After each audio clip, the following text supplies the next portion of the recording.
ଜଙ୍ଗଲରେ ଗୋଟେ ବୁଦ୍ଧିମାନ ଚାଲାକ ଠେକୁଆ ରହୁଥିଲା। ନା ତାର ଚିକୁ। ଦିନେ ଚିକୁ ଜଙ୍ଗଲରେ ବୁଲୁ ବୁଲୁ ଦେଖିଲା ଗୁମ୍ଫାଟିଏ ଅଛି। ଗୁମ୍ଫାଟିକୁ ଦେଖି ଚିକୁର ମନ ହେଲା ଗୁମ୍ଫା ଭିତରକୁ ଯିବା ପାଇଁ। କାରଣ ଗୁମ୍ଫା ଭିତରେ ଗୋଟେ ଶବ୍ଦ ଶୁଭୁଥିଲା, କକ୍ କକ୍ କକ୍ କକ୍ କକ୍ କକ୍।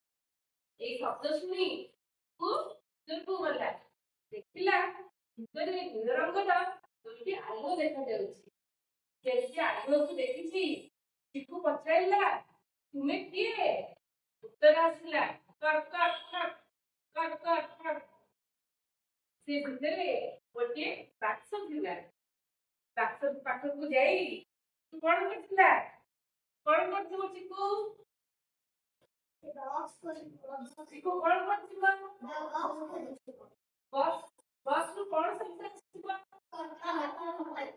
ଷ୍ଟାର୍ଟ। କହିଲୁ କିଏ? ବାକ୍ସ ଭିତରେ କଣ ଥାଇପାରେ? ଆଚ୍ଛା, ତମେ କହିଲ ଦେଖି ବାକ୍ସ ଭିତରେ କଣ ଥାଇପାରେ? ସାପ। ଆଚ୍ଛା, ଆଉ କଣ ଥାଇପାରେ ବାକ୍ସ ଭିତରେ? ବେଙ୍ଗ। ବେଙ୍ଗକୁ ଦେଖି ଚିକୁ କଣ କରିଥିବ? ଆଚ୍ଛା, ଯଦି ବେଙ୍ଗ ପାଖରେ ଆଉ କଣ ଥାଇପାରେ?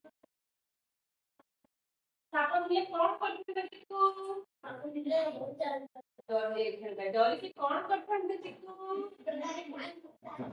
ଆଚ୍ଛା, ପ୍ରକୃତରେ ପିଲେ ସେ ଭିତରେ ଯୋଉ ବାକ୍ସ ଥିଲା, ବାକ୍ସ ପୁରୁଣା ଥିଲା। ସେ ପୁରୁଣା ବାକ୍ସରୁ ହିଁ ଶବ୍ଦ ଆସୁଥିଲା, କଲ୍ କଲ୍। ତା ଭିତରେ କୌଣସି ବେଙ୍ଗ କି ସାପ ନଥିଲା। ଇଏ ଥିଲା ପୁରୁଣା କାଠ ବାକ୍ସର ଶବ୍ଦ।